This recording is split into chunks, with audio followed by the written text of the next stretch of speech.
Kisah manusia paling bodoh yang menjadi ulama besar. Bagi para santri di berbagai pesantren, kiranya sudah tidak asing lagi dengan kisah seorang ulama yang masa sekolahnya paling bodoh. Akan tetapi berkat kesungguhannya dalam belajar ia mampu menjadi ulama besar. Sebut saja ulama itu adalah Ibnu Hajar al-Asqalani. Karya-karya dari ulama tersebut sangatlah populer khususnya di kalangan pesantren. Seperti kitab Fath al-Bari, Bulu al-Maram, Tahzib al-Tahzib, dan karya-karya lainnya. Al-Kisah. Dahulu kala Ibnu Hajar merupakan seorang santri yang sangat bodoh. Ia belajar pada kiainya sampai beberapa tahun lamanya. Namun dirinya masih saja belum bisa membaca dan menulis, hingga akhirnya sampailah pada momen putus asa. Kemudian dirinya memohon izin kepada gurunya itu untuk diperbolehkan pulang. Akhirnya dengan berat hati sang kiai pun mengizinkannya pulang. Akan tetapi sang kiai menitipkan pesan untuknya agar jangan sampai berhenti belajar sesampainya nanti di rumah. Ibnu Hajar pun akhirnya bersiap-siap untuk melanjutkan keputusannya pulang ke rumah.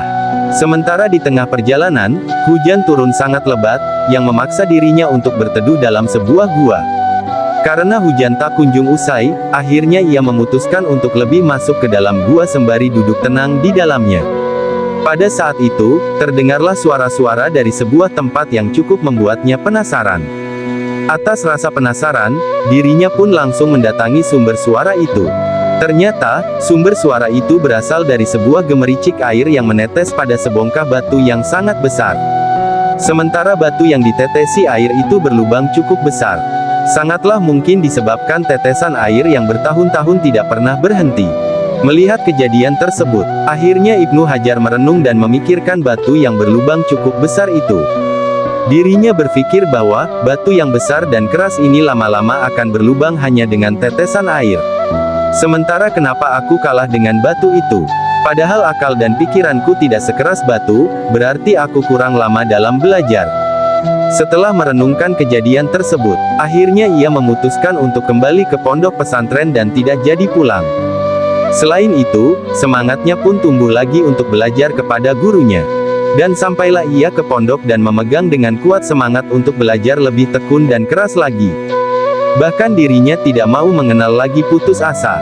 Dan ternyata usahanya itu tidak sia-sia dalam belajar. Dirinya menjadi seorang alim, bahkan dapat melahirkan berbagai karya yang sampai saat ini masih relevan untuk dipelajari. Dari kisah gemericik air yang terus menetes ke batu itulah yang menjadikan dirinya dijuluki sebagai Ibnu Hajar anak batu. Semoga kita bisa mengambil hikmah dari kisah tersebut dan juga tidak mudah menyerah dalam menuntut ilmu. Semoga bermanfaat.